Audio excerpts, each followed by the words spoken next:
Yeah, nobody farted.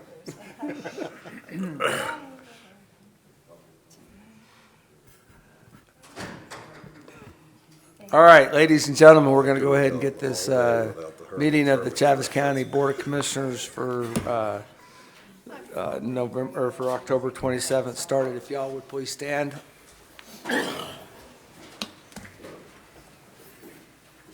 Commissioner Zell, would you lead us in the pledge? Join me in saluting our flag. I pledge allegiance to the flag of the United States of America and to the republic for which it stands, one nation, under God, indivisible, with liberty and justice for all. Commissioner Bilberry, would you lead us in a word of prayer? Father, we come to you this morning. We thank you for all your grace and your mercy. Lord, we thank you for the blessings that you've given us and on this county. And we just ask that you keep your hand on us and guide us and lead us through these proceedings today, and that we keep your hand on the first responders and those that put their lives out on the front lines for us. And we just thank you for this great county. In Jesus' name I pray, amen. Amen.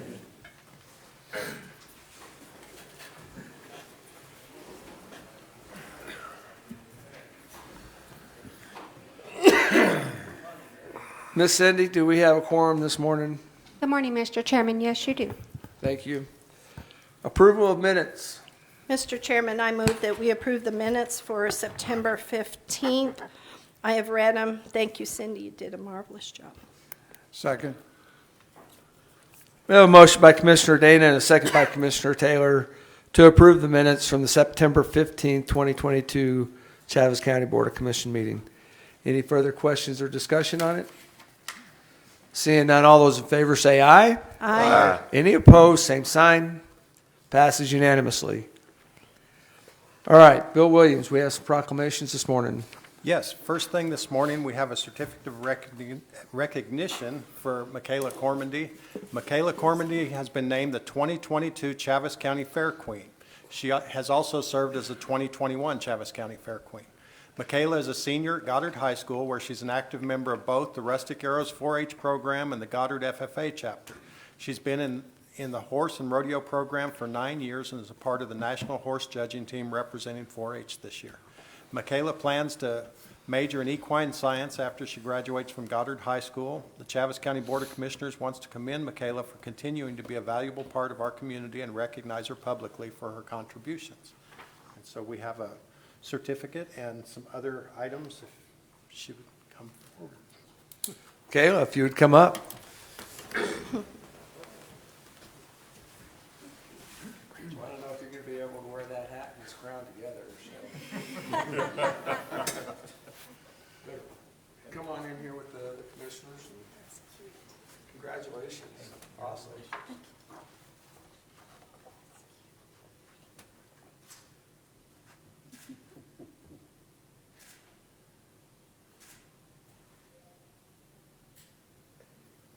Pretty dang awesome. Yeah.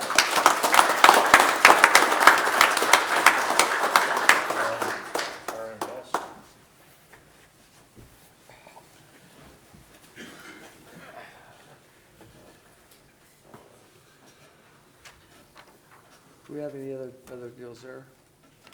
No. Okay. Just for the record, everybody, we are going to go into our agenda items, and we're going to jump to agenda item number 4. And I'm going to let. Do you want to do the proclamation? He's got. Well, I'm going to let Commissioner Ezell do the proclamation and jump to agenda item 4, since they both have to do with Dick Smith. So, if Calder, go ahead and read the proclamation. Richard T. Smith Day. Whereas Richard Smith has worked as the Chaves County Flood Control Superintendent for almost 28 years, and whereas during his time as the Flood Control Superintendent, Mr. Smith has served the residents of Roswell, Dexter, Hagerman, Lake Arthur, and all of the outlying areas in Chaves County. And whereas Mr. Smith has been involved with numerous entities dedicated to the preservation of water resources, the control of floodwaters, public safety, disaster recovery, and watershed management. And whereas the Chaves County Board of Commissioners appreciates and commends Mr. Smith for his dedication to the duties of the Chaves County Flood Control Superintendent and for his service to the citizens of Chaves County for these many years. Now therefore, we, the Chaves County Board of Commissioners, do hereby proclaim October 31st, 2022 as Richard T. Smith Day in Chaves County, done this 27th day of October 2022.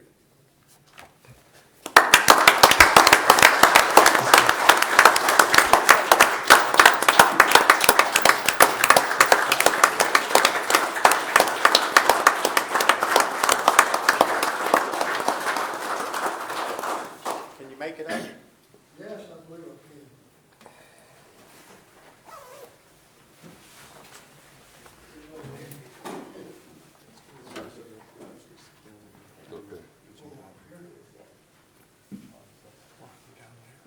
Yeah, do you want us down there?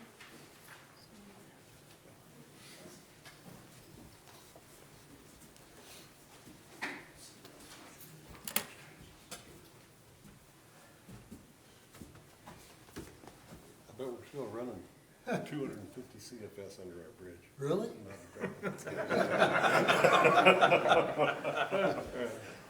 It's rocking and rolling. Here's your proclamation. Thank you. And here's a little token of our appreciation. Well, thank you so much. I'm deeply honored.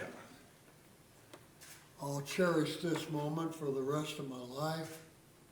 I want to thank the people of Chaves County Commissioners and all the people that work for the Flood Commission. For the last 27 years, it's been great. So thank you all very much.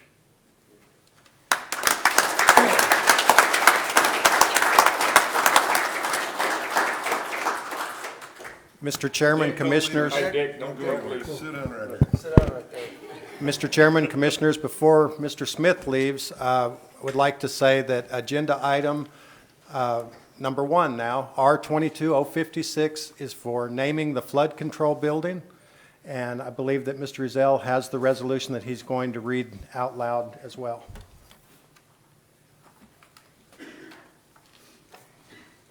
This is Resolution R 22-056, naming the Chaves County Flood Control Building the Richard T. Smith Building. Whereas Richard T. Smith has dedicated 27 years, 7 months, and 11 days as the Chaves County Flood Control Superintendent, and whereas in those 27-plus years, Mr. Smith has served the residents of Roswell, Dexter, Hageman, and Lake Arthur and all of the outlying areas of Chaves County with honor, integrity, and intelligent decision-making. And whereas Mr. Smith has been a valuable asset to our community, serving on numerous boards and committees to share his knowledge of flood control and local water management issues. And whereas Mr. Smith played an instrumental role in the design and construction of the Chaves County Flood Control Building, and whereas throughout his career as the Chaves County Flood Control Superintendent, he has provided services to the people of Chaves County that were second to none, and through his exemplary management, the department received staffing, funding, training, and technology it needed to provide the citizens this level of service. Now, therefore, let it be resolved that the Chaves County Board of Commissioners, along with the Chaves County Flood Commissioner, wish to recognize Mr. Smith for his dedicated service to the citizens of Chaves County and for his commitment to public safety over the last 27 years. Be it further resolved by the Chaves County Board of Commissioners that the building currently known as the Chaves County Flood Control Building officially be named the Richard T. Smith Building. Done this 27th day of October, 2022.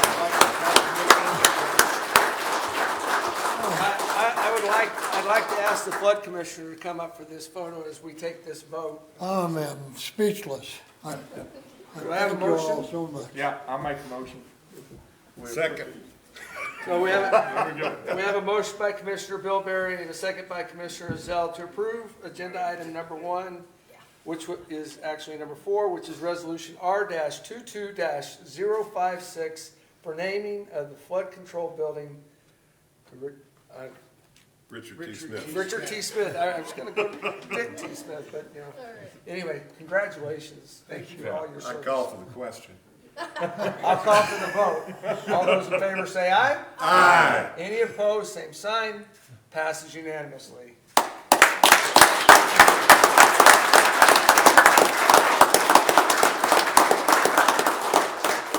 Flood Commissioner, do you have any words of wisdom? You know, people talk about somebody who's green and stuff, and you can't get any greener than protecting the dirt. You know, and if you turn around and you look at Dick's life, he's got more than 50 years here helping every farmer, every person in agriculture, every citizen in protecting their property and protecting their farmland and increasing the value to feed each and every one of us one way or the other, whether it's with cattle, farms, whatever. Dick has been here forever, from when he was over there on, Richardson, 6th and Richardson, to, you know, he has been the ultimate green person as far as saving the planet. And his water conservation, soil conservation is incredible. And when we had floods and things in the mountains, you can't believe the cooperation that Dick is able to get just on his word, because people know he is a man of his word, and he does what he says, and he does good quality work every time he does it. That is Dick Smith. It's incredible that we've had somebody that is so dedicated in his whole life to love his job and continue working, because that's what he did. And when you look at our Flood Commission staff, he has, which they're all here today, you know, it's an incredible job that nobody needs to supervise him. You just have to be there to sign whenever he backs into something. Excuse me, but, you know, we're so fortunate to have such a wonderful, dedicated human being in our community, and truly a model for all our children and for all of us to follow. Thank you, Dave. Thank you. Thank you, Dick.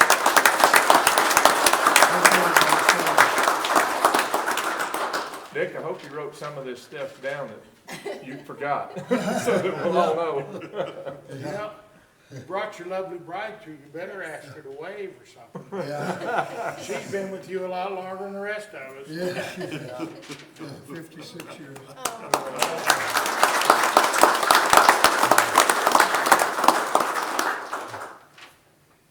Thank you so much. Dick, thank you. Thank you. Appreciate you, sir. Thank you, buddy.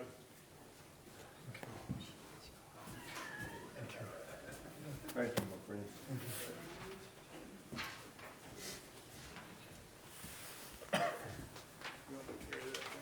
Did they get it?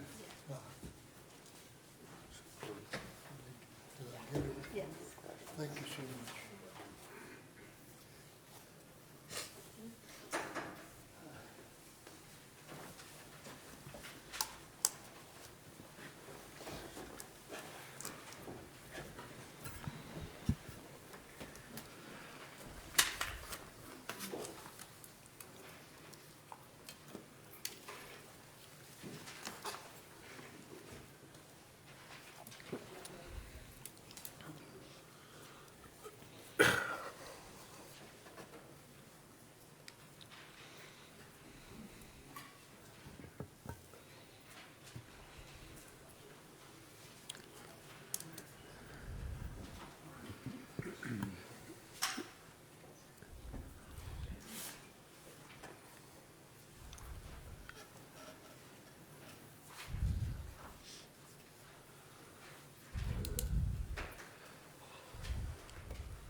Commissioners, we're going to jump back off of the agenda for just a moment and see if we can get an update and report from Mike Espiritu with the EDC.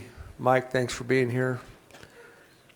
Good morning, Mr. Chairman, Commissioners, County Manager Bill Williams, the best county manager in Chaves County. Thank you for your service. Excuse me.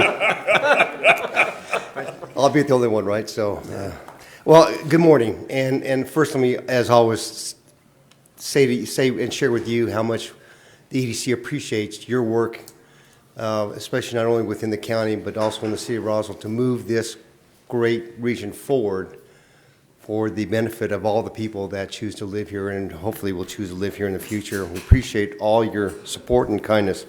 First, let me introduce, as you know, we lost a couple staff members at the EDC, and let me introduce the two new staff members because you'll see them from time to time. First is Cisco Brink. Cisco is our new project manager. He'll work with me with projects, development of new business attraction events, workforce development, education, and things of that nature. Cisco is married, has 4 children, and he's from Las Cruces. He's a West Point graduate, has a really good sense of where we need to head as a community, and we're very excited about him joining our team. Thanks, Cisco. Amanda Valdez is a Roswell native. Amanda is our BRE, Business Retention Expansion, Business Development Director, if you will, and she works with our businesses that have already put in the time, effort, funds, and so forth, payroll, to create businesses here in Chaves County. You'll see her in about speaking to our local business people, and then you know we've had reports on that in the past, and that's primarily what she'll be doing, and we look forward to her, what she's going to do for Chaves County. A couple quick update items, Mr. Chairman, Commissioners. An item that I became aware of a couple of months ago was concerns our medical arena. What I discovered, and you probably are aware of this already, is the issue with malpractice medical insurance and what's happened with that in the state of New Mexico. It's an economic development problem. You know, we already have challenges recruiting physicians. We already have challenges retaining physicians because they're leaving our state. As you may know, the current capacity on malpractice, I'm not saying it's not needed, the insurance, but the price cap will grow so high that we'll see physicians leaving, and some have already left. Currently, I think it's about 250, 350,000 in a year. It'll go up to 4 million. And that's an issue because the cost of insurance to be able to work in New Mexico. We are, as EDC, we have taken that up to our elected officials and with you, and we hope to get some traction in the upcoming session to help combat or help alleviate that so we don't continue to lose physicians and medical staff throughout the state of New Mexico, especially in Chaves County. I want to share with you a company that we've been working on for a couple of months now, and it's also tied to the medical field, and they're called TransZero Medical. They're the folks that fly the helicopters and for our hospitals and take care of the people in Chaves County. And we're helping them expand their footprint at the Air Center. They're going to grow about 20 jobs. They're going to bring another aircraft in here. They're going to have a place for a new facility for their crews. But they're going to be really good jobs, and we look forward to that progressing. And I want to share with you that's pretty exciting because that's more benefit to our citizens here in our county. Next month, we'll be having another hiring event. We're working with Workforce Solutions because we still have a number of employers hurting for staffing across our county. We'll continue to do that, and of course, Sheriff, we'll obviously have you and your team there and others that participate to help find hopefully some new employees to help support their companies and their businesses. Recently, we did another JTIP application award for New Mexico Solar Group, and hopefully you saw that. We lead the state in JTIP applications for a really rural community. You probably didn't know that. We have great experience in these job training incentive program awards. I've done them for a number of years, but what that does, it provides funding for companies that provide direct jobs, economic-based jobs, to help recover the training costs. Because as you know, when you hire someone, it takes a lot of time to train those folks. And there's also another program called Step Up, which is seldom used in New Mexico, and we've done a couple of those and been successful those as well, where you take a current employee and you raise them up to the next level with new equipment, new training, elevate their salaries and their wages, and then put them in a position where they provide more for the company. So recently, New Mexico Solar Group, who is a company that I helped for a number of years outside of Chaves County, who relocated or expanded into Chaves County, they were awarded some funds for training their employees, and we're pretty excited about their growth. We're also working with another local company to expand their business a little bit with a couple of jobs. So I want to share with you, it's not always the big companies. You know, 1 job's important. 5 jobs are important. And especially with companies that are here in Chaves County, those that are seeking to expand because they have the ability to, or that we can provide resources where they can do, that's part of what we do also. And we can't forget that. Lastly, I know, Mr. Chairman, Commissioners, you have on your docket the project Greenlight, and I just want to share with you as a veteran, thank you for doing that. You know, I think, as we all know, we all are touched by someone that's been in military service, whether it was family or friends or what have you, and I just wanted to share with you as a veteran, I appreciate you taking time to do that, to honor the veterans throughout Chaves County, because oftentimes, you know, they're forgotten. As you know, we are approaching the 50th anniversary of the Vietnam War. And as a result, as you know, and you recall, maybe Commissioner Dana does, because she's still young, that she may not understand that there's so many Vietnam veterans that were thankless by our country, by our nation. I was also a Vietnam vet. I didn't go over there to that area, but I served during that period. And what I'd like to share with you also is we have a number of those veterans in our community that served. And I, again, applaud you for Greenlight, that project that you're about to do to honor all veterans of all services and all walks of life in that regard, serving and sacrificing for our nation. Thank you, Mr. Chairman, Commissioners. Questions? I'll be happy to take those. Commissioners, any questions for Mike? Thank you, Mr. Chairman. I wasn't that young. I do remember it, and I thank you very much for your service. And we had someone on our block at home that came home, and it was very interesting. The whole block knew he was home, but nobody said a word. So thank you very much. I appreciate it. And I know my dad was Army. He fought in Korea. So thank you. I appreciate your service. Well, thank you. And welcome home. Thank you. Anything else? Mike, just as usual, just appreciate everything you've done and you're doing for this community. And I think with your leadership, we have some great opportunities that are coming to us here in the near future. So keep taking care of business for us. We appreciate you. Yes, sir. Thank you, Mr. Chairman, Commissioners. Have a wonderful day. Happy Halloween. Yes. Okay, agenda item 1, Miss Ellie.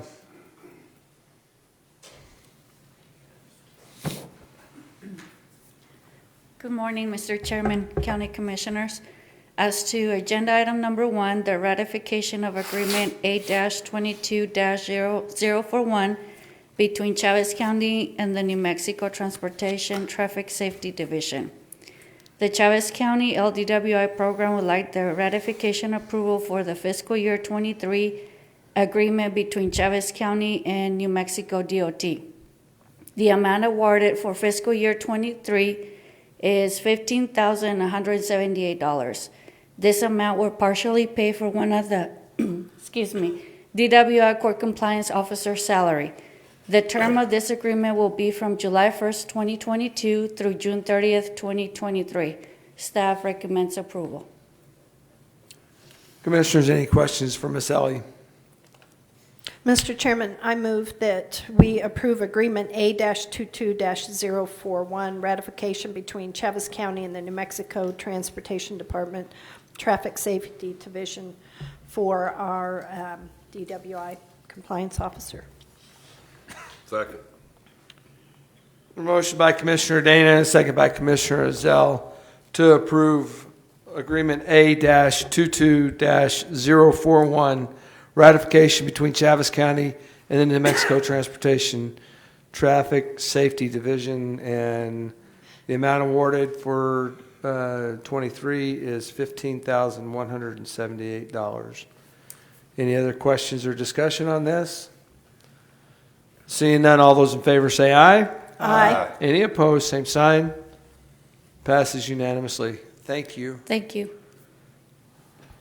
Mr. Chairman, Commissioners, agenda item number 2 is Resolution R-22054, approval to accept U.S. Treasury CARES Act funds in the amount of $7.86 million.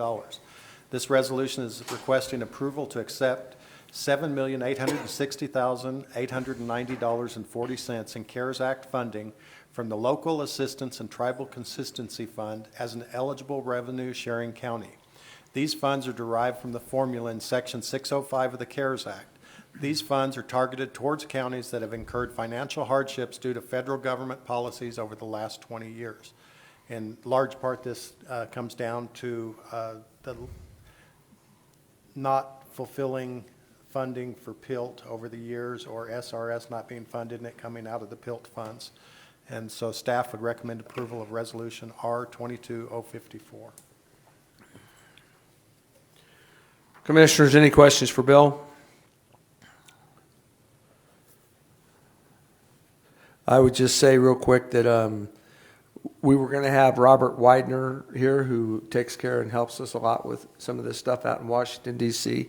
He was going to be here this week, but he ended up with some health issues and wasn't able to make it in. But he's been a valuable asset to not only us, but other counties across the West. And so this is, in my opinion, a pretty big deal for Chaves County to be receiving these funds. So,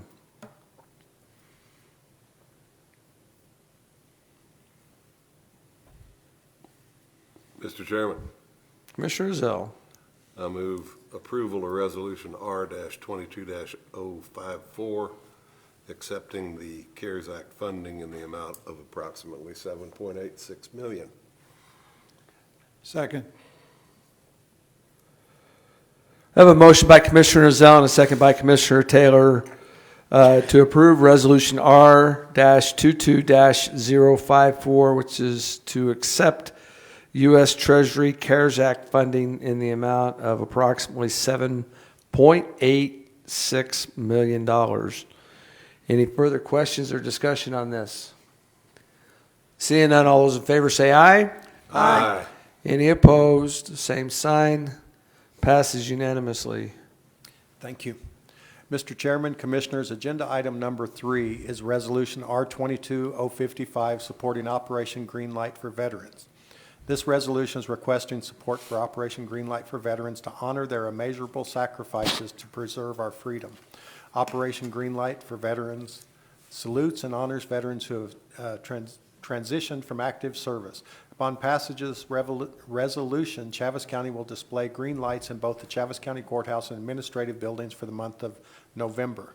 Additionally, Mr. Chairman, Commissioners, on November the 9th, we will have a brief ceremony on the courthouse lawn, and we would like to present a copy of a proclamation dedicated to the veterans of all the different services. That's one of the things that Mr. Espiritu talked about in his remarks, and he's going to assist me along with some other people in the community to make sure that we get that proclamation in the hands of an individual from each of the armed services, and appreciate that. Chairman Kevin's asked that I read this proclamation, so I'll do that now. Resolution R-22-055, supporting Operation Greenlight for Veterans.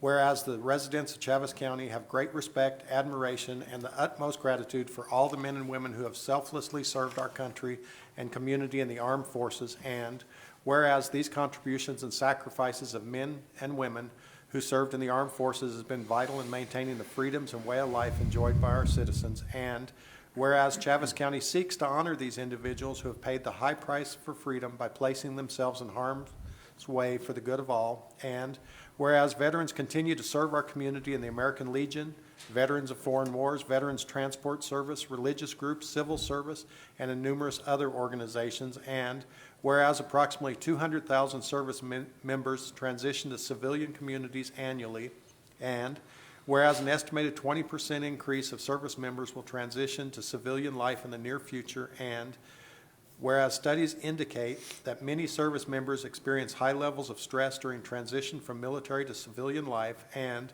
whereas active military service members transitioning from military service are at high risk for suicide during their first year after military service, and whereas the National Association of Counties encourages all counties, parishes, and boroughs to recognize Operation Greenlight for veterans, and whereas the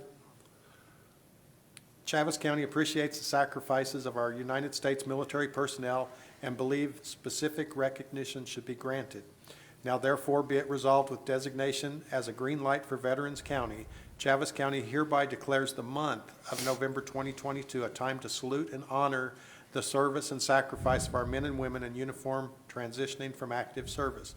Be it further resolved that in observance of Operation Greenlight, Chaves County encourages its citizens in patriotic tradition to recognize the importance of honoring all those who made immeasurable sacrifices to preserve freedom by displaying a green light in the window of their place of business or residence.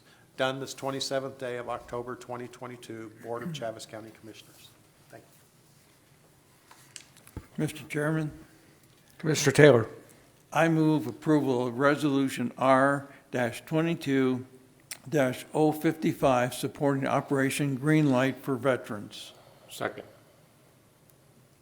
I have a motion by Commissioner Taylor and a second by Commissioner Bilberry to approve Resolution R-22-055 supporting Operation Greenlight for veterans. Any further questions or discussion on this? Seeing none, all those in favor say aye. Aye. Any opposed, same sign. Passes unanimously. Mr. Chairman, Commissioners, agenda item number 5 is for Resolution R-22-057, opposing the Office of State Engineers process for digitizing water rights records from the Roswell Artesian Basin. The resolution opposes the New Mexico State Office of the State Engineer proposed process for digitizing water rights records from the Roswell Artesian Basin by taking them to Albuquerque to be digitized and permanently stored. Staff recommends discussion of Resolution R-22-057, and we have some people here from Pecos Valley Artesian Conservancy District to talk to you about it as well. Thank you. Commissioners, any questions or discussion? Do you guys want Aaron or anybody to come up from the Artesian?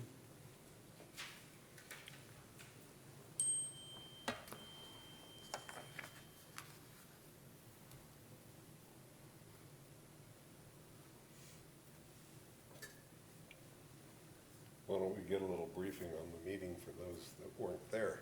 Okay. Well, Aaron, you want to come up and give us a briefing on that meeting?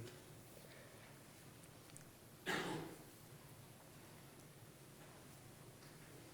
Chairman and members of the Commission, my name is Aaron Bollock. I'm the superintendent with the Pecos Valley Artesian Conservancy District. About probably 2 months ago, I was a little bird told me that the state engineer was in the process of messing with the records that are in the D2 office.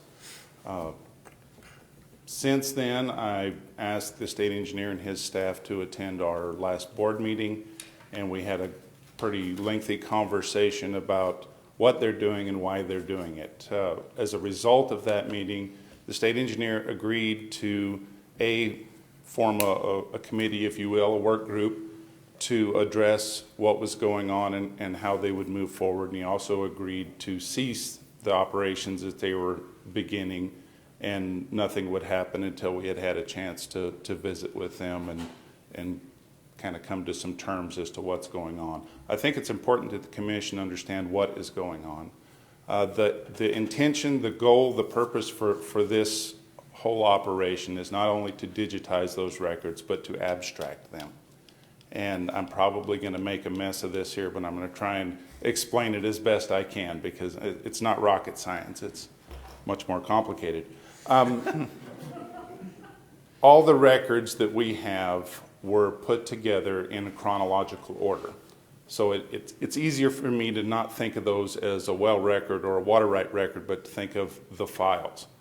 So let's imagine that there's a piece of ground that was watered from one of the old canal systems. Maybe started diverting water in the 1800s. valid water right. They made a claim for a water right.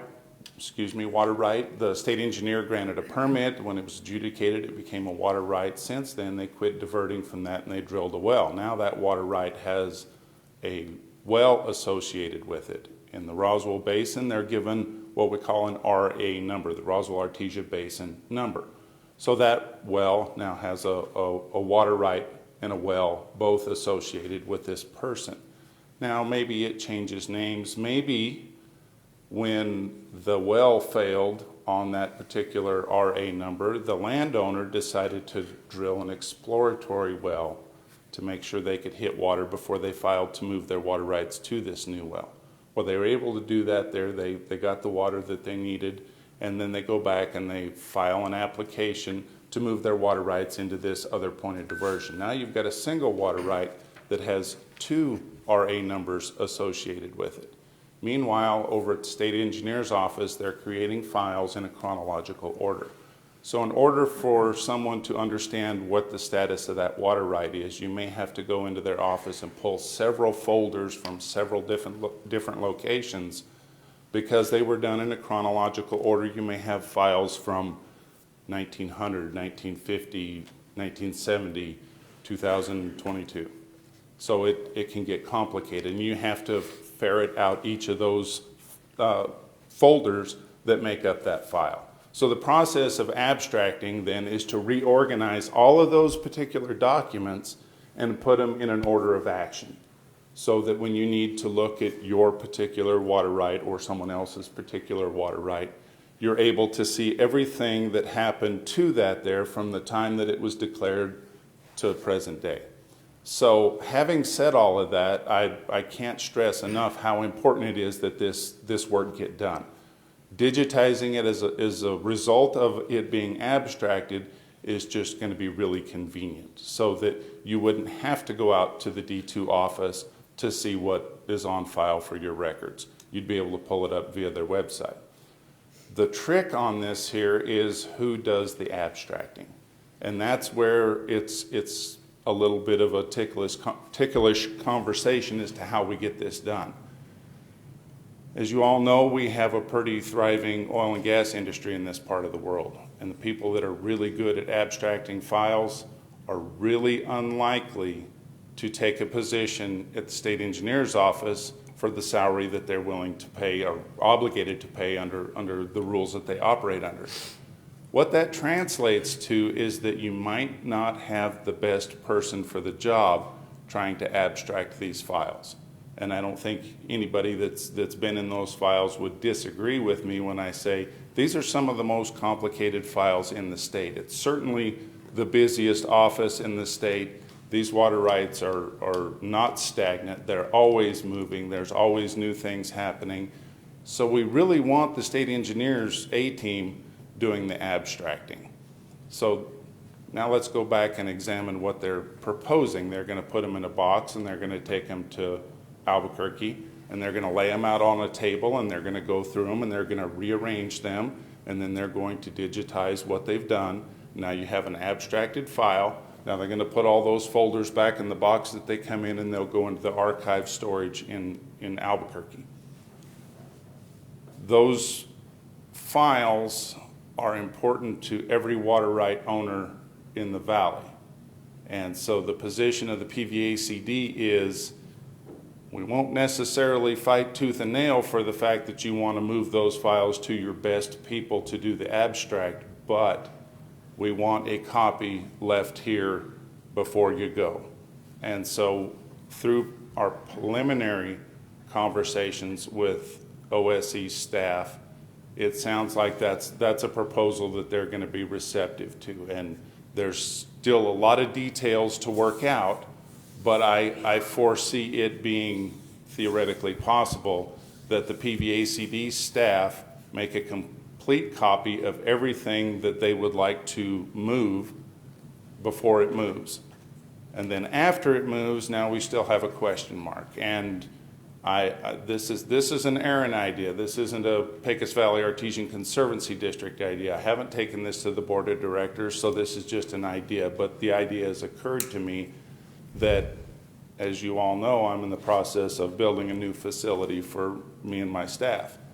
We will have a building there that could be renovated and turned into an archive study. As Alan Jackson said, it won't take too long, it'll just take money.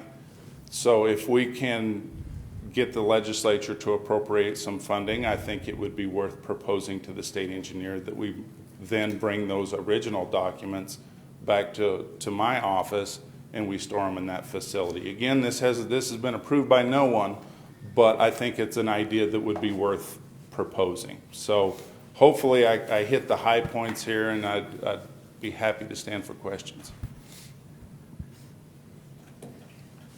Commissioners, any questions for Aaron? Mr. Chairman, why would the A-team not be the folks that are out on West 2nd Street right now at the D2 office? Excellent question, Mr. Chairman and Commissioner. They've already got a full-time job. It really is a position that requires someone who is an abstractor, someone that has been trained to abstract records. I won't throw rocks at the staff that's out there. I certainly won't. But that's not what they do. I'll be honest with you. That's not a job for me. You don't want me out there abstracting those files, because it's fact of the matter is I'm not good at it. It's not what I do. And so that's the way I feel about the people that are actually doing the abstracting. You can get high school kids. Y'all could hire my daughters to go out there and scan and make copies. That's doable. But to actually abstract, you have to read and understand everything that happened in every one of those files. And when you come across something that will relate to another folder, you have to understand that you're now going to have to go find that folder. And that is really the trick. And if you get somebody that isn't good at it, some of these files are really complicated. And I've had great conversation with Chris Cortez over at Atkins Engineering, and I think he would tell you this is a complicated process, and you certainly want people with experience doing it. This isn't the area you want to train the new guy to abstract on. Maybe the Lee Basin would have been a good place to get someone trained at pretty straightforward files, but over here they get pretty complicated. That's why I have to agree, and this is going to be a long process. And I try and put myself in the opposition's position when I discuss something. If my board of directors told me they needed me to move to Albuquerque for the next 7 to 10 years in order to do my job, I'd probably start looking for work elsewhere. I don't want to move to Albuquerque. Their A-team is in the Albuquerque office, and I doubt they want to move to Roswell in order to do this. So that's going to put them in the position of trying to find someone willing to make the money that position is allowed to pay under state law and get what they can take. So that's what makes this a little more complex.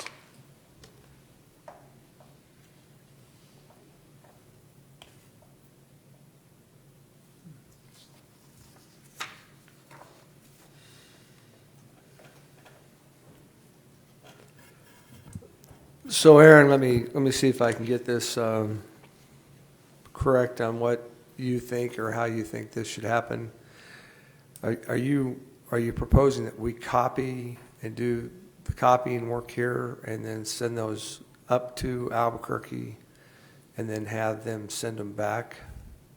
Mr. Chairman, that's one of the questions that we all have to answer for ourselves there. I don't know if this is a mountain to go around or a hill to die on whether they come back. The hill to die on for me is that we make a copy before they leave, and that the state engineer is willing to recognize the validity of that copy, so that if in the future there is a discrepancy, and let's be honest, we're going to have people working on these files, and I refuse to believe that people don't make mistakes, because I make several every time I turn around. Mistakes are going to happen. All we were asking for from the state engineer is that we have a copy before anything leaves, and that if there is a discrepancy, he's going to recognize the validity of the copy that we make. And when I say copy, we're scanning these so it'll be a digital copy and we can print it for a hard copy, so we'd have both.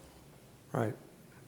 Well, and listening, and your presentation, I've already listened to some other discussion about this, but, you know, the complexity of these documents, and the importance of these documents to our farmers and ranchers and everybody else that has water rights around here, I find it really not a great idea, in my opinion, for those documents to leave Chaves County. I mean, that's just my opinion. And if we're going to make copies, why aren't we just making copies and sending them to the state engineer's office? And I get the abstract part of it, and there is a great complexity to it. I know there is, because you have documents in there that go back probably to the 1800s. Certainly. And many of those documents, I'm sure, are handwritten, and you got hand-drawn maps and all these other types of things, and that's what makes it even that much more complex. So I'm not sure that I'm in favor of them leaving our control here in Chaves County. So that's just my opinion. So, Mr. Chairman, if I may, I've left out a component that I think is noteworthy, and that is the condition and the location of the files as they are now. Probably not the best. I think we're probably one bad rainstorm away from having files get water damage on them as it is. But it's not like they've got a great system where they're sitting.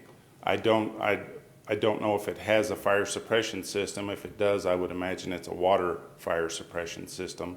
So if there were a fire, we would have a high risk of them being water damaged, as opposed to the state archive, where they would be in a facility that had the proper system in place, proper protocols for people that are handling those files. So there's certainly some things, like I said, some pros and cons of any approach, and this is a complicated issue. I'll certainly grant that. with that being said, if they move up into those archives, who has control of those archives? It is my understanding that those are property of the state of New Mexico, and you know, I know a lot of the counties have got files that have been moved into state archives for lack of storage space, and I think that's one of the things we're going to start seeing in the D2 office is lack of storage space. I've seen files that are in the bottom of a bookshelf there that are relevant files, but they've just run out of room to put things, and so the old files kind of get stacked at the bottom. So it's not a great system that we're relying on right now. What's the timetable on the working group? Mr. Chairman and Commissioner Ezell, I've visited with some of the state engineer staff, and then as luck would have it, I attended a conference in Albuquerque where John Romero, who's head of the Water Rights Division, was also in attendance. We had a pretty good, albeit brief, conversation there. And then again yesterday, he was at a conference that I was at, and I got a chance to briefly visit with him then, and he said he's anxious to get us together and have another meeting and see what we can work out. So I would anticipate within the next week we will probably be able to have a meeting with John Romero and the state engineer and see if we can start working out some things that we can agree to. If you think there is hope that the state engineer will recognize the authenticity of the copies kept under your plan, why don't we make the copies here, send them up there, and they can abstract from the copies with the same recognition that they are as good as the original. We have a professional county clerk over here who knows everything there is to know about the certification of duplicate records. Mr. Chairman and Commissioner Ezell, that's an excellent question. one I have pondered myself. The only argument I could make on behalf of the state engineer would be those instances where the copy is not 100% legible. And then you get into how you interpret that, where there may be a need to reference the original to ensure that it's accurate. Because what they're creating up there is going to be considered, once it's online and they've signed off on that, that's going to serve as an official record. And so if there were to be an error due to the interpretation of what's on the copy, that could be detrimental. Was that number a 6 or an 8?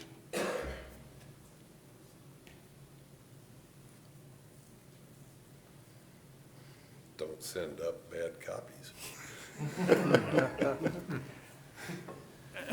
Mr. Chairman, Commissioner Taylor? okay. How long will it take to make copies of all the records you have? Mr. Chairman, Commissioner, that's a good question that relates to how the process is actually going to work. So the short answer is I don't know. The longer answer is, the way this looks in my head right now is that the people that are abstracting the files will call for a number of those folders, giving me or my staff several weeks lead time to make a copy, and for state engineer staff out here at the D2 office to look at the copy before they take it. I think we'll have plenty of time in the copying process to have those files available for when they are able to come down and pick them up. My understanding then is they won't take all the files at one time. They'll take part of them and then they work on those, then come and get some more. Is that correct? Mr. Chairman, Commissioner, that's absolutely correct. I anticipate this process to take, and I'm guessing, but 7 to 10 years is probably what we're looking at before they can consider all these files to have been abstracted. It's going to be a lengthy process, and they're going to have to do it. And like I said, because each of those folders has the potential to relate to several other folders, once they get started, they're gonna come up with a list of things that they need for the D2 office to then go pull those files to make them available, and then we would make those copies before they left. And then as the process goes on, there should be plenty of lead time for copies to be made.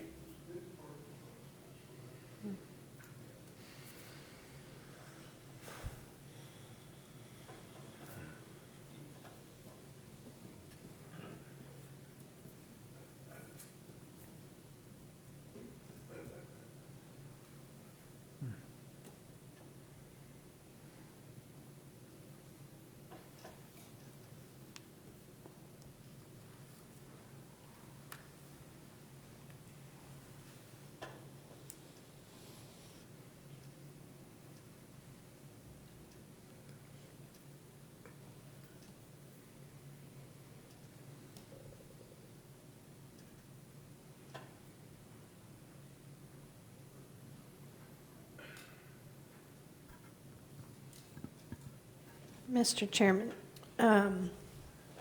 this might be a question for Stan.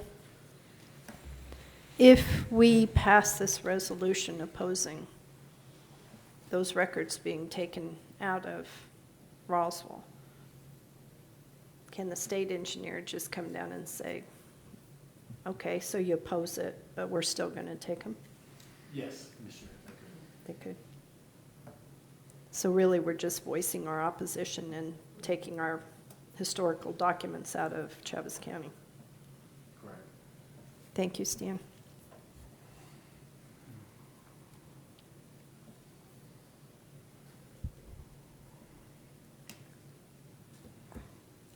Well, for 45 years, I've been dealing with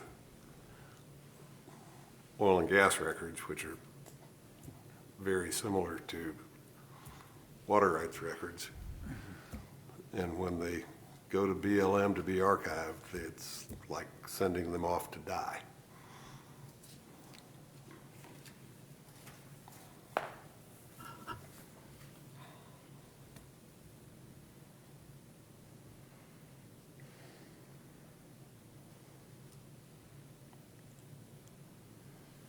Mr. Chairman, if I could, I guess I don't understand why, and maybe the working group could make this work, why they, because this is so important. This is the lifeblood of Chaves County, and Chaves County is the #1 agriculture county in the state of New Mexico, so the state should really care. Why couldn't the state add additional funds and go out to an RFP and get a real abstractor to work on the abstract and spend the extra money? It doesn't have to be a position, but do it with somebody who knows what they're doing, like, you know, Calder and some of the people at his firm and some other people who do that know what they're doing, because it's so important. If you mess that up, maybe the working group could work on that, but I can't imagine that the state isn't willing to put more money into that and get somebody who does it right, because you do it wrong the first time, it's gonna be wrong forever.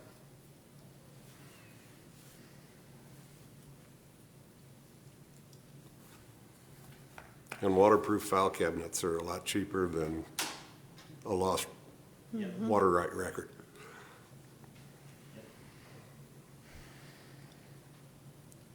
Do you anticipate anything happening on this within days? Or Mr. Chairman and Commissioner, I've got the state engineer's word that nothing is going to happen until we've had a chance to meet. I hope that we get together and meet sometime next week. And there's still, even if we can come to an agreement in principle, there's still some really important details that we have to agree to. So that kind of sounds to me like it's going to have to be reviewed by their attorneys. And so that always throws a big question mark into the timeline as to how things may run. But I don't anticipate anything happening for at least a couple weeks.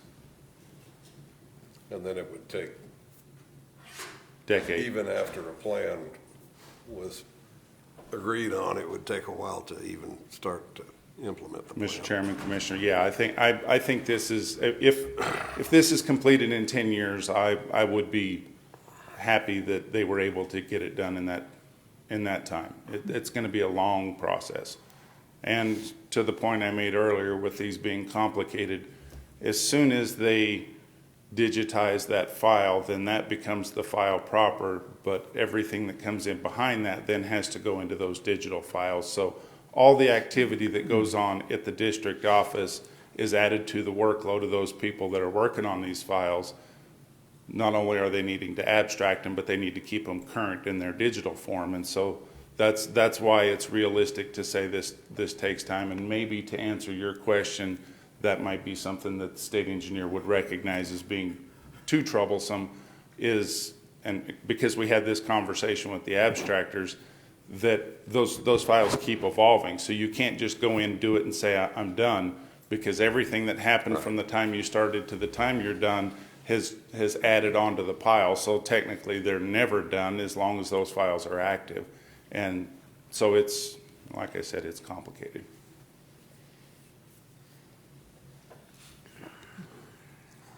Mr. Chairman, it might be appropriate that we table this until we have some word back from the working group. I would concur. Then I will so move. Second. We have a motion by Commissioner Zell and a second by Commissioner Bilberry to go ahead and table Resolution R-22-057, which is opposing OSC process for digitizing water rights records from the Roswell Artesian Basin. Any further questions or discussion on tabling this? Mr. Chairman, I'd just like to add, when you do have the working group, would you please make sure that you express our concerns about this?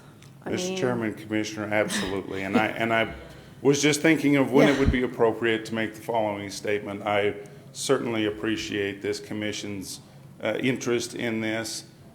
Sometimes I feel like I'm charging at windmills, and And I feel like the county has stepped up and voiced their concerns appropriately and are engaged in this. And I think that resonates with the city of Santa Fe. Anytime we all come together and speak with one voice, well, then that voice gets heard. And so I certainly appreciate that, and I will keep you all appraised as to what, if any, progress we make. Thank you. I think we all have concerns, but I think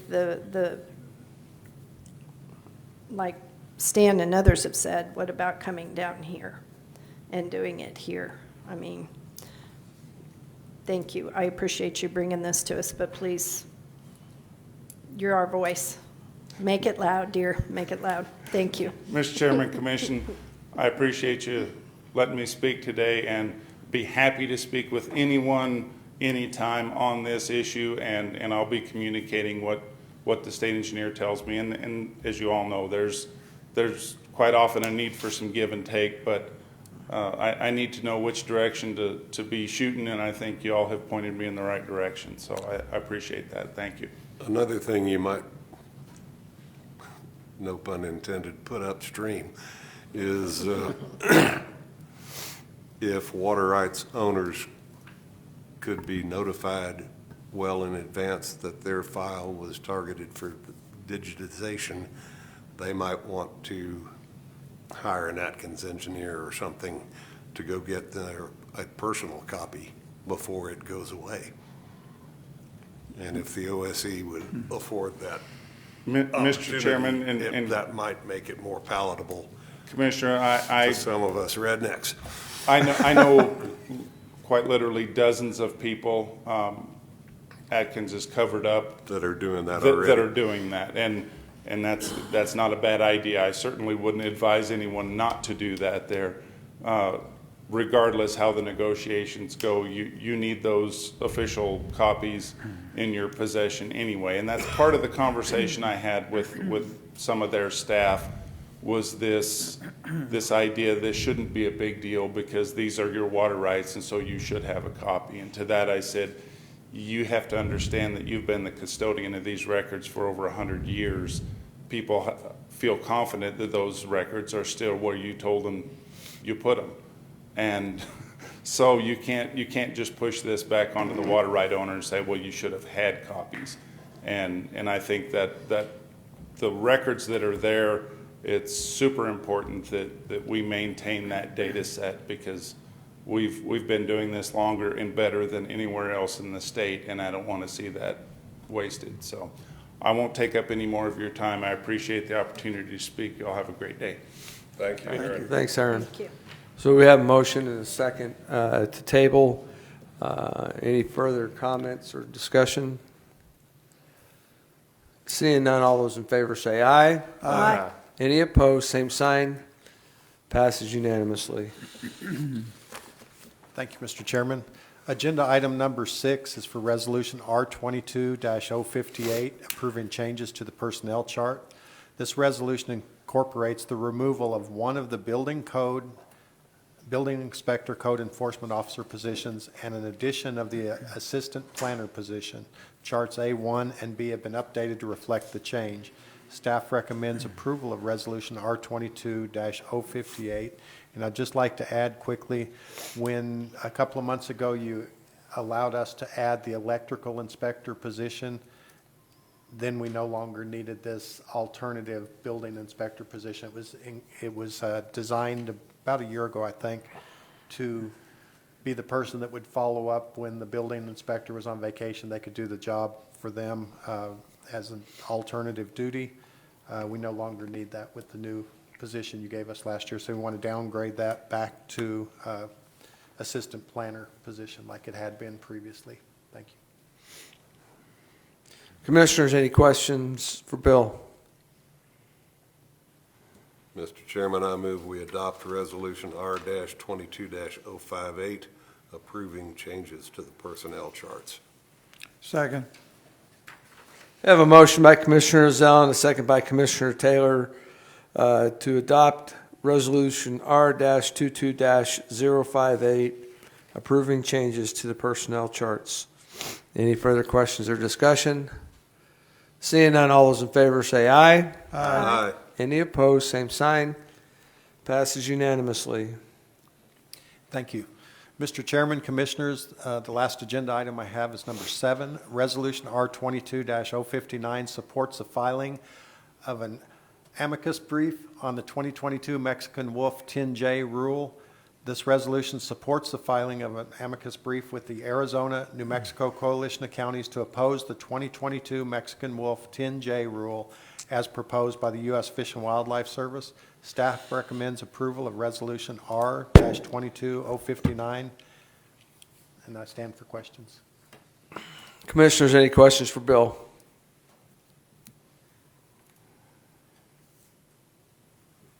Mr. Chairman, Mr. Bilberry. I recommend approval of resolution R-22-059, supporting the filing of amicus brief on the 2022 Mexican Wolf 10J rule. Second.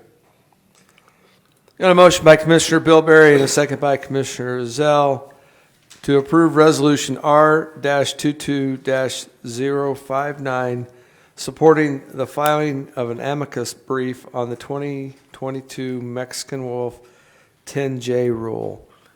Any further comments or discussion? Seeing none, all those in favor say aye. Aye. Any opposed, same sign. Passes unanimously.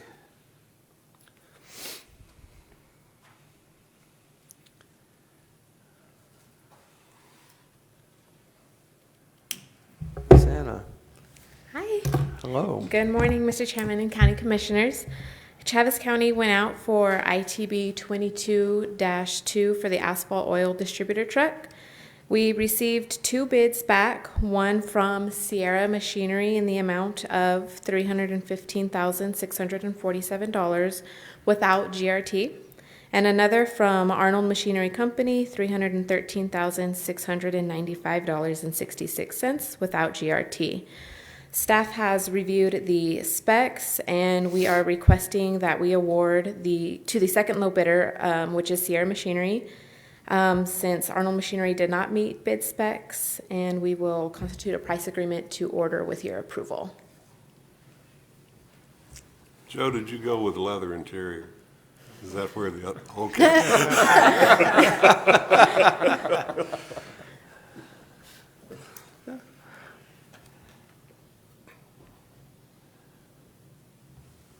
Commissioners, any questions other than about leather interior?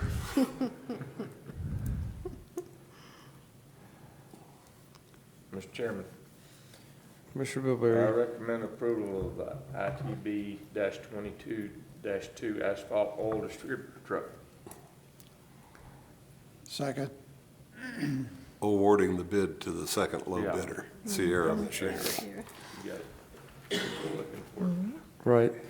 So we have a motion by Commissioner Bilberry and a second by Commissioner Taylor to approve ITB-22-2 asphalt oil distributor truck to the second low bidder, which is Sierra Machinery, for $315,647.no without GRT.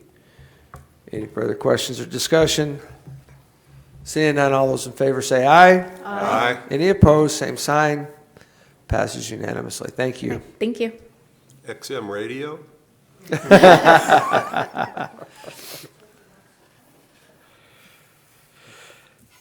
All right, approval of checks. Mr. Chairman, I move approval of checks in the amount of $2,450,944.86. Second, Mr. Chairman. I have a motion by Commissioner Taylor and a second by Commissioner Dana. The approval of checks to the amount of $2,450,944.86. Any further questions or discussion? Seeing none, all those in favor say aye. Aye. Any opposed, same sign. Passes unanimously. Approval of reports. Mr. Chairman, I move that we approve reports. Second. Got a motion by Commissioner Dana and a second by Commissioner Ozell to approve reports. Any questions or discussion? Seeing none, all those in favor say aye. Aye. Any opposed, same sign. Passes unanimously. All right. Time for unscheduled communications are limited to 3 minutes per visitor and not to exceed 15 minutes. No formal action is taken by the commission. Come up, please. Do you need to come all the way up, or are you? They can hear me as long, but I'll come up. Okay.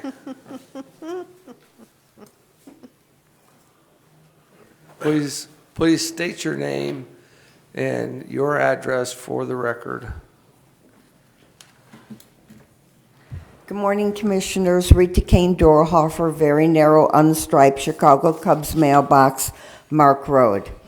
As you know, I sit on the ETZ, and I was so upset when I heard about something. I got on the phone. No, I waited a couple hours before I called my county commissioner, and I chatted with him. We have approved so many solar. We've given them permission to go ahead and ask for a permit from the state. We found out that from the person who is representing Con Ed that they are going to be sold to a German company in Germany. I think that if we're going to sell our solar or we're going to put up plants there, I think that they need to be within the United States. Did you find out anything, Commissioner Ozell? It obviously is not Consolidated Edison that is being sold, but it is a division thereof. So you think it's okay that they can put up solar plants and have them run by Germany? No, I'm just saying I did what you asked me and found out, because Okay. if Consolidated Edison was being taken over by, I mean, it's a publicly traded U.S. company and one of the original companies on the New York Stock Exchange. This is a division that they are spinning off. All right. And one more thing is that, as you know, I am secretary of the Keep Chaves County Beautiful. But it wasn't her fault. But it wasn't my fault. In fact, they would not let me call the state. I can't imagine why they didn't want me talking to the state. But we had in our grant, and you approved our grant once we got the MOU signed, that we would give almost $8,000 to plants for the fairgrounds. Well, the state promised us they'd give us the money in July. July went by, August went by, September went by, and we finally got the money in late September. We couldn't. Bless you. We could not deliver on our promise to the Fair Board that we would buy all the plants, trees, and whatever they needed. So we apologize. Not our fault. And so when we do get all the plants and all get planted, I think we should all have a party and go out to the Fair Board and see what we spent our almost $8,000 on. Does anybody have any questions? Anybody questions for Miss Rita? Okay, thank you. Thank you for all you do for this community, Miss Rita. I try my very best.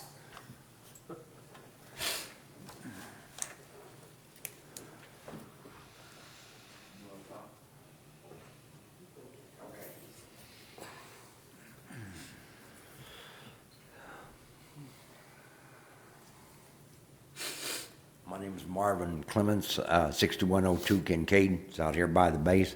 I've been here many times telling y'all what's going on about my neighborhood, and I've had several meetings with all of y'all, and it's getting worse.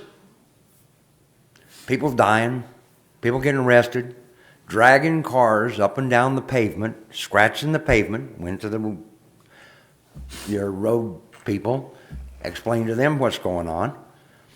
Now we have more camp trailers moving in on property over there, moving in there, living in it. So the problem keeps compounding. And I would just like to know, is anybody going to help us to solve this problem? Or are we just going to have to live with all this problems? I mean, drug busts, people dying in cars.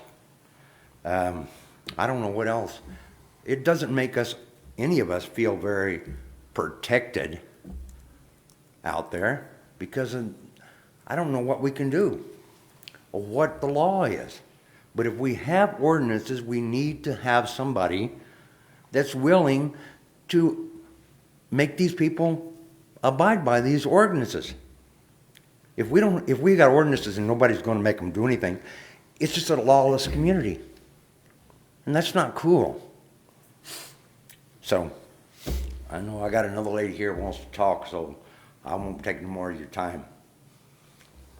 Thank you, Mr. Clemens. Commission, just as a response to that, my deputies have been out there. We have been making arrests. We have been moving them along. We've made them clean up the lots. Like I said, it's a continuing problem, and until we put some people in jail out there for a long period of time, it's just going to continue to be a problem, I believe. They make them clean their lots up, one day it lasts. And now they got 5 cars on a vacant lot out there that they don't own. They drove them up last night. It's a mess. On lots that they don't even own, they just throw their trash over the fence. It's a mess. Thank you. Thank you. Thank you, Sheriff.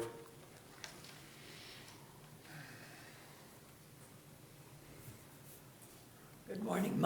Excuse me. My name is Jan Lambert Moss. I own Kachina Canines. I've worked drug dogs since the 1980s for law enforcement. I'm elderly, but I still train dogs for law enforcement. I am deemed an expert in the world of narcotics by the courts. In the 2-block area, and I live at 6105 Kincaid, there are so many drugs that there's syringes, there's drugs all over. I can walk 2 blocks in any direction and find drugs and drug people. I am being burglarized. I put up security system. They got on a lawn chair and unhooked my cameras. Friday night I have dogs in my yard. I have 6-foot chain link around my whole area. I have had my shop broken into. They took about $6,000 worth of tools. Friday night, my dog woke me up. I keep her in the house at night, and I thought she had to go out because she had to go to the bathroom. She hit the fence. I was being burglarized. I had a gun. I told them they could either choose to get shot or dog bit. They took over the fence, my 6-foot fence. They took the lights off of my trailer. They went, after they left, they went to across the road, and somebody was breaking into my neighbor's SUV there, and she hit the fence there. I won't mention his name, but he's elderly like I am. And I had the gun, and they ran from there, and he finally came out, and his door on his SUV was half open. She stopped that burglary. I have had people trying to come over my fence in the middle of the day, and she hit the fence. And I went out there, and this man did not speak English, and he was coming over my fence in the middle of the day. And I had to tell him that he was going to get shot or dog bit because my dog was there. The area all over is pathetic. They are moving into the abandoned buildings. They are living in cars, the trash, the smell, and it's really bad there. And I am starting to carry a gun wherever I go because I fear for my life out there. It's getting that bad. The dopers are trying to get money. They're stealing from people around, breaking into cars to get money for dope. Something's got to be done in that neighborhood. I will talk with anybody. I'll show you my credentials. I will help you in any way I can, but it's got to have something done out there. The fences at the base, people are going in and out of those fences. Dogs are coming through. It's really getting bad. I've never lived in such an area. It's like living in Detroit. I have nothing that's safe there. When they can come in the yard and stand on my lawn chair and unhook my cameras, I don't know what else to do. I will help anybody if they'd like to come out. I tried to get some pictures this morning, but when I stopped at a place, he came out with a knife like this, and I just said, "Hi, how are you? See ya." It's bad. The cars racing up and down the streets. If a kid was there or an animal, they're going to run over them. At night, it's like Indianapolis 500 out there, up and down the alleys. The drug traffic is pathetic. I don't know what can be done, but something has to be. And thank you. Thank you, ma'am.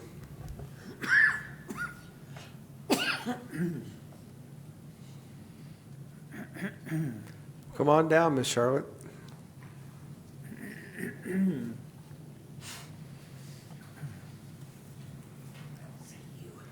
Good morning, Mr. Chairman, Commissioners. I just wanted to give you a brief update.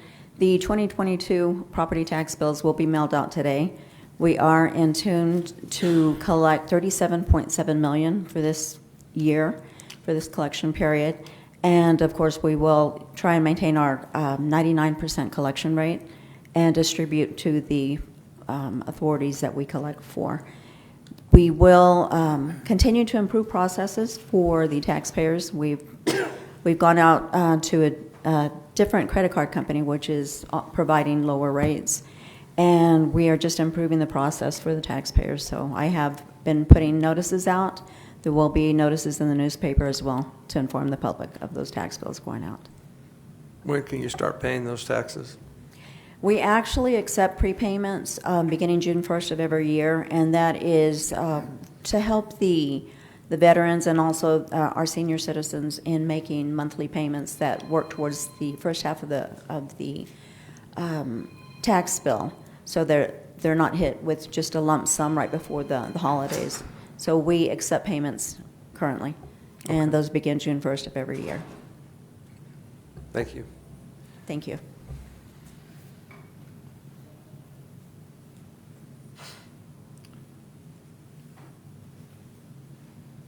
My name's Drew Garnett. I'm the Chaves County Ag Agent. Address 200 East Chisholm, Suite number 4. If anybody has any questions, come on by. We're going to be hosting CEUs here in Chaves County on November the 3rd.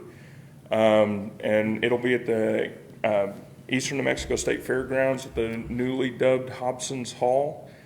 And come sign up at 8:30. It'll start at 9. Lunch will be on your own, so you'll need to sign in the morning and in the afternoon to get all 5 CEUs. So if anybody needs their CEUs, please come down November the 3rd at the Eastern New Mexico State Fairgrounds, Hobson's Hall. All right, thank you. Thanks, Drew. Anybody else in the audience? Public comments? Anybody online that? Randy Robertson, 6234 Devonian Road? Yes. Yep. He was asking about Mescalero Bridge. Any update on that?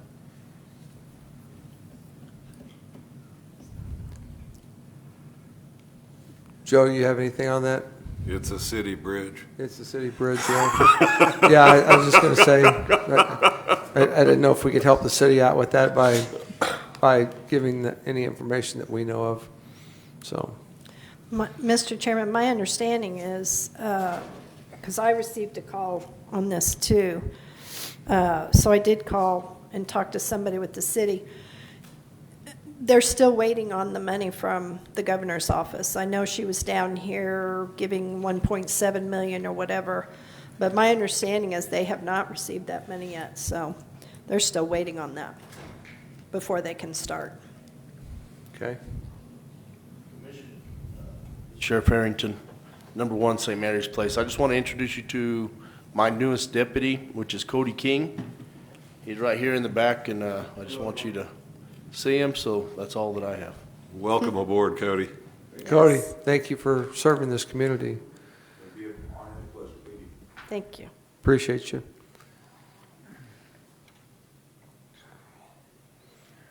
Anything else out there on the internet? Nope. Anybody else? Anybody else?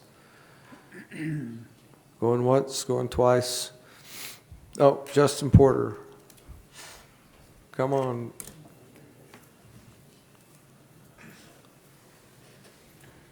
Good morning, Chair and Commissioners. Justin, if you would, state your name and address for the record. Justin Porter. I don't know my address. Just go ahead and say St. Mary One Place and. Or St. Mary's Place. Mr. Chair and Commissioners, I just wanted to kind of share with you some information. We had a tour of the facility with some of the commission members and the county manager as a chance to try and help the federal court system right now. The federal court system has been asking the U.S. Marshals to find place to house some federal detainees so that they can move them in and out of Roswell to get them sentenced and then moved on through the judicial process. The federal systems have been overwhelmed and overpopulated, and so they asked if we would be able to facilitate. So part of facilitating this, I asked them to come down and take a look at the building and to show them the area that I would be able to help and discuss the number of detainees we would be able to help and facilitate this process. And they accommodated us. They came down and toured the building, and I showed them the areas that we would be able to help that would not impact our staffing and it wouldn't overwhelm our staff with what we need to do. As an agreement, when these detainees come through, we agreed that we could house between 15 or less detainees for a period of less than 5 days. And the idea is that they would bring them in from like Lee County where they're being housed, and then if there was additional people that needed to be seen by the courts, that we could hold them to make that transition a little bit easier, or if there were some left over that they didn't get to, if they could remain with us so that they could be seen by judges the next day, so that those sentencings could be executed and those people could be moved on to their next location. So the marshals were very appreciative of our ability to help them, and they're looking forward to using our services. Right now, we're just a contingency plan. It's not that as soon as we get done talking about this, we're going to have 15 people living with us for the next 10 years by any means. It's just kind of an overflow, if you will, and we've offered some services to them. So with that, I will stand for any questions. Commissioners, any questions for Justin? Mr. Chairman, Justin, in order to hold these, is the federal government paying us per inmate? They do pay a rate, yes, ma'am. They They do. pay a daily rate for us for every day that a federal detainee stays in custody with us. Okay. Thank you. Thank you, Mr. Chairman. Yes, and with that, our conversation was that we wouldn't have anyone for more than 2 or 3 days. It would be just getting them through the process at the federal court building, and then whatever happens after that, they'll either go back to Lee County. And I think, from what I understood, talking to them, a lot of them have come out of Cibola because of some of the issues that they're having there. So I think it's important for us to help facilitate that, especially with Chaves County having a federal court building and housing some of our federal judges here in Roswell and Chaves County. So I appreciate you stepping up to work with them, and I think it was a good crew that came in and visited with us, and I'm all for helping out our federal and the U.S. Marshals. So thank you for doing that. Thank you, sir. And no, Counselor Corn, the city does not get lodger's tax.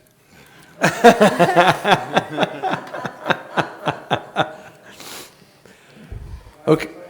Okay. We're going to move on to County Manager's Communications.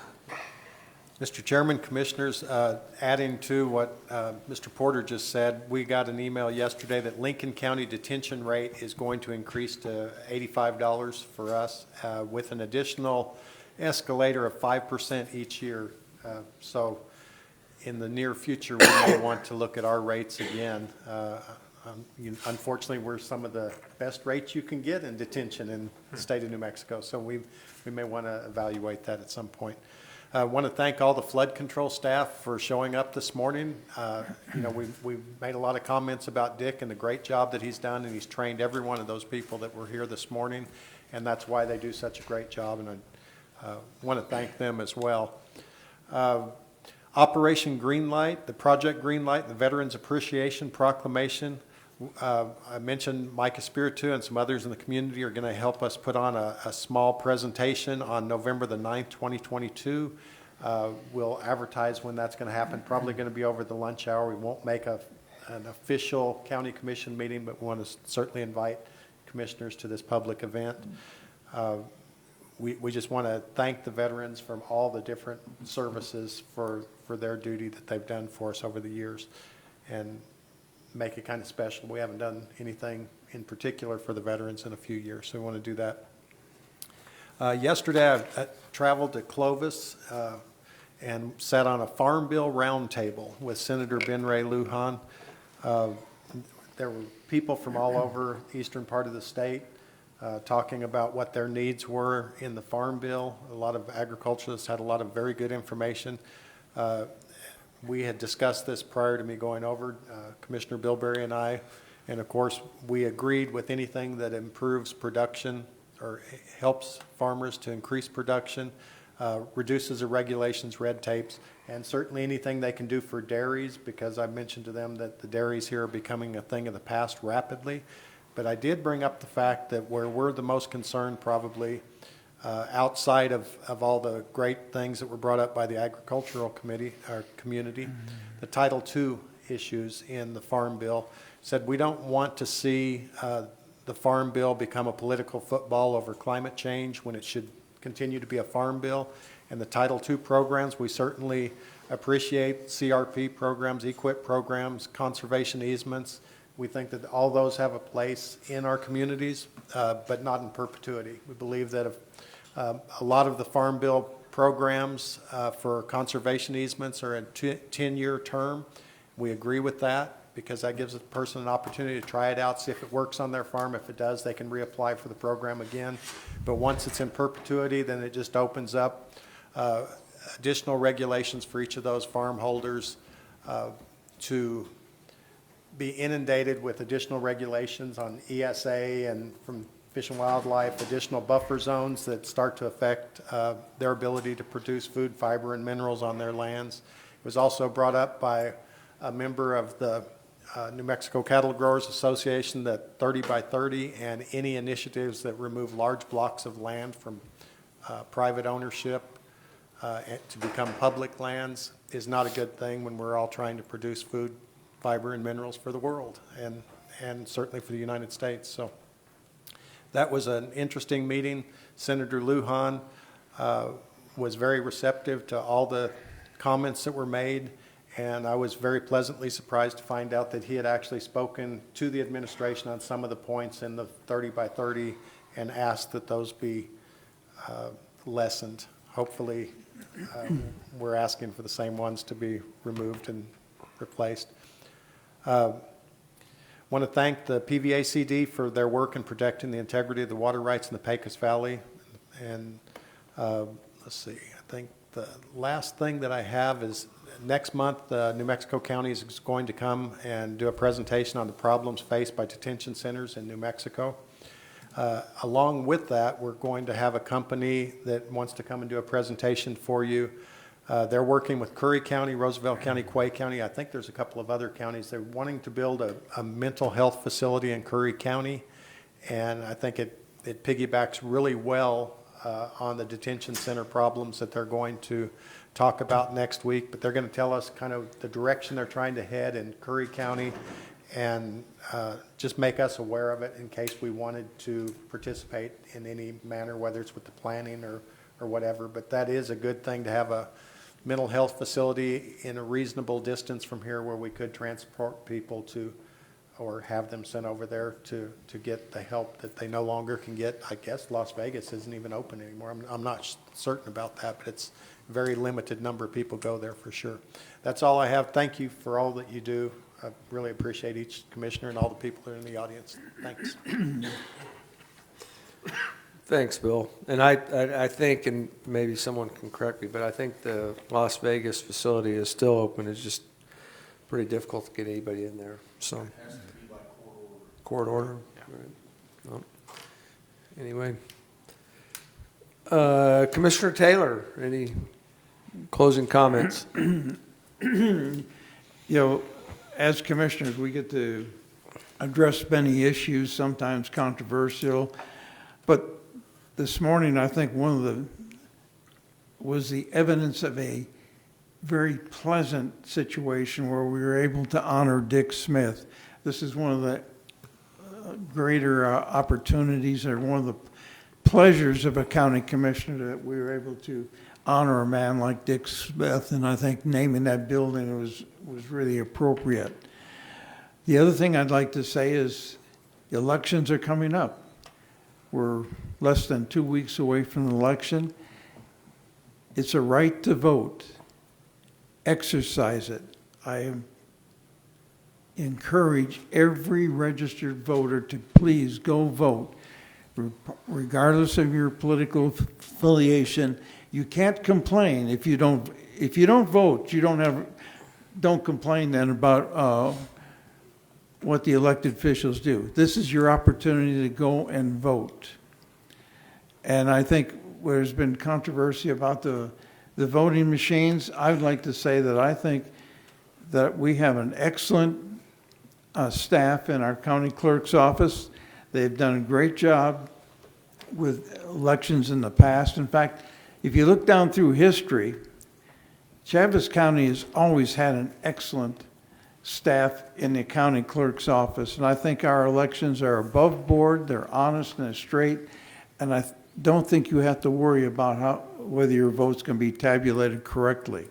I think the staff has really gone way out lately and with demonstrations on certifying those machines. And I think if you go and vote, you know you can rely on the fact that your vote is going to be accurately counted. So please go and vote. It was nice to have Rita back today. She's already left, but it's always pleasant to have her. She's a great asset to our community and the volunteerism. Yeah, that's all I have. Thank you, Commissioner Taylor. Commissioner Dana? Whoever you are. Thank you, Mr. Chairman. I too would like to, like Commissioner Taylor said, it's nice to be able to recognize somebody in the community and let them know that their service is appreciated. So that was very nice. Also, Bill and I and Justin, we're going to sit down with you, Bill. Mr. Chairman, you had asked me to be on and kind of help with the mental health board that we have, and Justin Porter and I, we went to the mental health summit that was held in Santa Fe last week. We recognize that there is issues with drug abuse, mental health, trauma, and all 33 counties were there, and it was nice to hear. We heard about the Miami-Dade model that they have and what they're trying to do with mental health issues within the judicial system. So we have come up, it was amazing to hear the resources that we have right here in Chaves County. As I put it, we have lots of pieces to the puzzle. We found out we had lots of pieces to the puzzle. Now we have to put the pieces together and work together. So we'll be working with Bill and Justin and a lot of the city of Roswell. We want to work with y'all too. Christina Arnold went with us, so it's kind of going to be a huge collaboration, but I think it'll be a wonderful collaboration, and we will be able to address some of these issues and hopefully move forward with this. I too would like to recognize Cindy and her staff and say thank you very much. I know that you and your staff and also your poll workers are putting up with a lot of stuff. and they will be November 8th, and I'm sorry to say that there will be some things probably coming up. But I agree with Commissioner Taylor. If you don't vote, please don't get in my face and tell me that, you know, what's wrong with the county, the nation, our area, because I have stressed, I've been on the phone too many years trying to get people out to vote, and the excuses that I hear are just ridiculous. And so I'm with you, Commissioner Taylor. Our county clerk's office has done a phenomenal job over the years, and I really appreciate their hard work. And I just hope that people will get out and exercise their right to vote, and that way they, like I said, that's your first line of defense is your voting. So thank you, Cindy. Thank you your staff, and know that we as commissioners have your back and your staff's back, because we want this election cycle to be safe, to make sure it's safe for voters to go vote. And so thank you very much. And thank you, Mr. Chairman, again, for allowing me to sit on that mental health board. I learned a lot, and I think we're going in the right direction now. I think we had 2 to 3 years. And now with COVID and the shutdowns, we've seen that now more than ever, mental health issues, we've got to get people plugged into the right resources. We have the resources, now it's time to get them plugged in. So thank you, Mr. Chairman, for that. I do appreciate that. And I do have a complaint. I lost my microphone koozie. I need a microphone koozie, so my peas are going to pop. So. Thank you, Commissioner Dana. Commissioner Zell. I echo the comments made by Commissioner Dana and Commissioner Taylor. On our resolution on the green light program, I noticed that it encouraged people to put green lights in their homes and businesses. Yes. Is there a source? Amazon.com, actually, you can get them there very easily. I think that there's a few at Home Depot, but I haven't looked in a few days. Amazon sent us one. So, I mean, for it's free. it's a thing. Yes. Okay. Amazon sent us one with a flyer saying you're a government entity and be aware that this is happening, put a green light out. And so, of course, we already knew, but. Okay. Well, I didn't know whether to go get a green Christmas tree light or, and Cindy, I know that you listened with interest when we were talking about digitizing records, and you're the person in the room that knows more about it than every other person combined. So if you have any ideas or suggestions that we can get to that working group, I would certainly appreciate your input. And other than that, just thanks to all the staff for all the hard work, and that's all I've got, Mr. Chair. Thank you, Commissioner Zell. Commissioner Bilberry. Yes, I just want to echo that too. Thank the staff and all elected officials, all the people and those that attended today. And Councilor Corn, it's good to see you here. Bill, I want to thank you for going to that meeting yesterday. That was an important meeting. People don't realize how important it is that the Farm Bill and even what we do here in the county kind of intertwined, especially here in Chaves County. And I appreciate all your comments. I had heard that Bill did a really good job presenting there yesterday, and his voice was definitely heard. Dick Smith, I've had the privilege of working with him for over 20 years. And not only has he become a friend, but he's been a wealth of information just with hydrology and water and all the things that pertain to that. He has such a passion for it. I asked him if he wrote all this down that he'd forgot.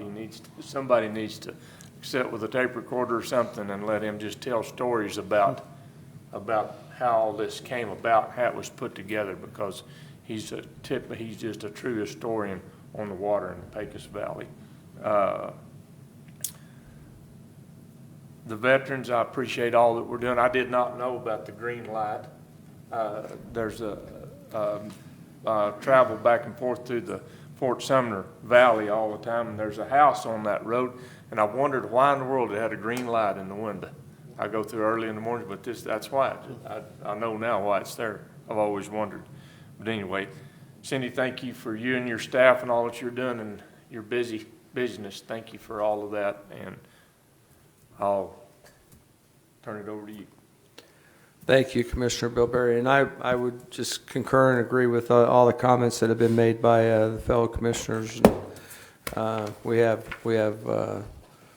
an amazing family that work really, really well together here in Chaves County within our crew.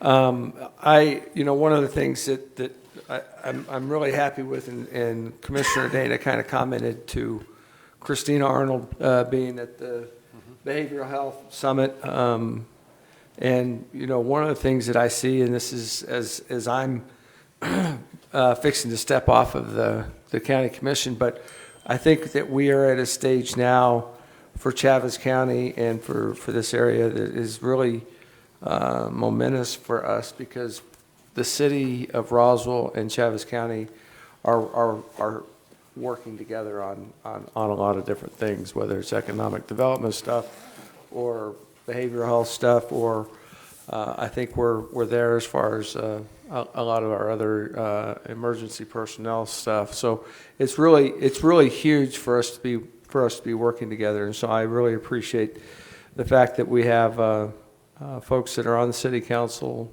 mayor, that we're all working off the same sheet of music to make a difference for the citizens of Chaves County and Roswell. So, and Judge, Commissioner, Representative, Counselor Corn, thank you for being here and hanging out with us today.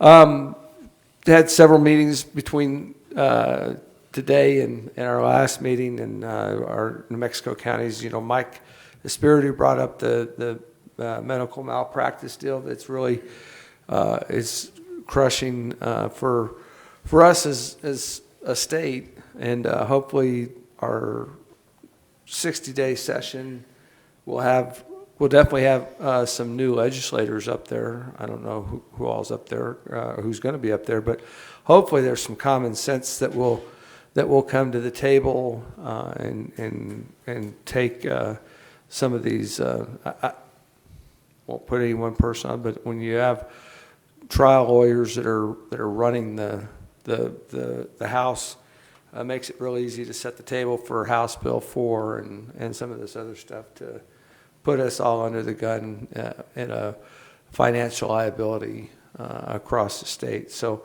hopefully with the medical malpractice deal, they'll figure that one out and understand that they can't put us in this type of a situation, because if that's the case, then everybody's going to be going to Texas and other places for their medical services. I'm sure everybody saw in the newspaper yesterday or the day before that the lesser prairie chicken is back on the radar. We knew it was going to be coming back. I mean, the sage grouse, which is part of the family, we've been fighting and battling with for my 8 years and going back to 2010. But they're going to come back with it, and so we're going to have to be prepared to take a stand for our farmers and ranchers and oil and gas and everything with some of these just ridiculous, baseless lawsuits that get filed. So we're going to have to make those stands. We had a great meeting in Ontario, Oregon for our WIR meeting. I did get a chance to visit with Congressman Bence's staff, and apparently when we take back control of the House in Washington, D.C., he's going to be in a position of heading up one of the bigger congressional committees that deal with land and resources and everything. And so hopefully we'll keep that in our side pocket so that we can help prevent some of this 30 by 30 stuff, which we're all extremely concerned about. So those big deals. Mr. Clemens, I have to apologize that you have things going on that you do. And I know the sheriff is on your side on these things. Our legal and judicial system is what it is, and so it makes it that much more difficult for us to handle some of these issues. But believe me, we hear you, and we're going to see what and if we can help to manage some of those things for you and your neighbors out there. I mean, because you shouldn't be having to go through some of those things. So we'll keep working towards that. But it's unfortunately where we're at today. Our next meeting is going to be November 17th. It'll be a combined meeting. So instead of having a separate special meeting to canvass the elections, we'll be having our regular meeting and the canvassing at the same time on the 17th. So I've already voted the first day, and as other commissioners have said, if you don't go out and vote, then you don't have any room to complain about things. So if you hadn't voted, you can go right down the hall right here and go get your ballot and go vote. Cindy, you can still register to vote, can't you? So if you decided that you were going to not be registered anymore, you can go register and go vote. But at least vote and have your ballot, and that way then you can complain about things. So and it will count, and it will be done right. And I give great appreciation to all of our departments, Charlotte with Treasurer's Office, and Mike Harrington, you guys, new guys too. Thank you for protecting this county and the city and everybody, and doing those things to take care of us. And you guys be safe out there. Justin, thank you again for working with the U.S. Marshal's Office. Mac, Stan, thanks for coming down, spend some time with us. I'm going to close by saying, go Astros. Good thing Ms. Rita's not. God bless Chaves County, and God bless this country, and everybody have a great end of October. I can't believe October's almost over with already. So, and be safe on Halloween. All right, thank you. Meeting is adjourned, and we will go sign documents.